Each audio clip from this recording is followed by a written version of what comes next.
আমাদের আগরতলা শহরে অধিকাংশ প্রতিমা এই ভিক্টোরিয়া ঘাটে নিরঞ্জন করা হয়।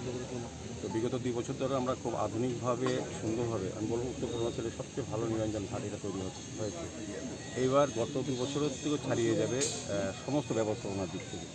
তা আমরা মুখ্যমন্ত্রীর পরবর্তী যে মিটিং হয়েছিল ক্লাবগুলিকে, তখন আমরা যেটা বলেছিলাম যে দশমী ঘাটকে এবার নতুনভাবে সাজানো হচ্ছে, যাতে প্রতিমা নিরঞ্জনের ক্ষেত্রে আরও সুযোগ সুবিধা পাওয়া যায় এবং যারা উপভোগ করতে আসবে এই নিরঞ্জন তারাও যাতে স্বাচ্ছন্দ্যে দেখতে পারে। সেদিকে আমাদের আগরতলা পৌর নিগম, স্মার্ট সিটি এবং সরকার এটাকে নতুনভাবে সাজিয়ে তোলার চেষ্টা করা হচ্ছে। 3টি ট্রেন থাকবে গতবারের মতো, এবং এবার দেখবেন এখানে মাটি কাদা বা মাটির কোনো ব্যবস্থা নেই। বর্ষা হলে কোনো অসুবিধা হবে না, সমস্তটাই মার্বেল টাইলস দেওয়া হয়েছে পার্মানেন্টলি। মানে আমাদের সমস্ত যেগুলি গতবার অস্থায়ীভাবে আমরা ব্যবহার করেছিলাম সেগুলি এবার পার্মানেন্ট করা হয়েছে এবং খুব সুন্দরভাবে আলোকিত করা হবে। সার্বিক ব্যবস্থা আমি বলবো যে খুব ভালো হয়েছে। কতগুলি ক্রেন থাকবে? তিনটে থাকবে।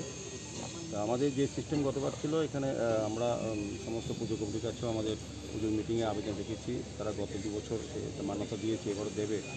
বিশ্বাস এবং প্রত্যাশা যে আমাদের এখানে ভিতরে কোনো রকম সাউন্ড সিস্টেম ঢোকা যাবে না, কোনো বাদ্যযন্ত্র নিতে পারবে না। আমাদের পৌর নিগমের পক্ষ থেকেই উলুধ্বনি শঙ্করধ্বনি দিয়ে আরতি করে মাকে নিরঞ্জন করা হবে, বিসর্জন করা হবে। এবং আমাদের সমস্ত ব্যবস্থাপনা এখানে থাকবে, জলের ব্যবস্থা থাকবে, টয়লেট আছে আমাদের।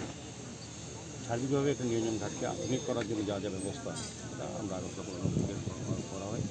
এবং আজকে আমরা এটা পরিদর্শনে এসেছি কতটা কাজ এগিয়েছে, কারণ আগামী সম্ভবত 8 তারিখ আমরা এটা আনুষ্ঠানিকভাবে মাননীয় মুখ্যমন্ত্রী সভাপতি ডক্টর মানিক স্যারের হাত ধরে উদ্বোধন করব টোটাল প্রজেক্টটা।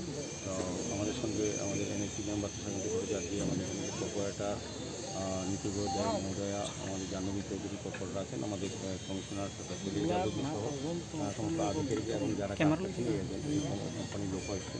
স্বাভাবিকভাবে আমরা পরিদর্শন করে আমরা খুব সন্তুষ্ট। কাজের এই বর্ষার মধ্যেও আমি বলবো যে আমাদের আধিকারিকরা আমাদের কমিশনার সাহেবের দায়িত্ব নিয়ে কাজটা সুন্দরভাবে এগিয়ে নিয়ে গেছেন এবং যারা এজেন্সি তারাও খুব দায়িত্ব নিয়ে কাজ করছেন। আমার বিশ্বাস থাকবে যে আমরা সময় মতো বাকি জলে এক বিষয়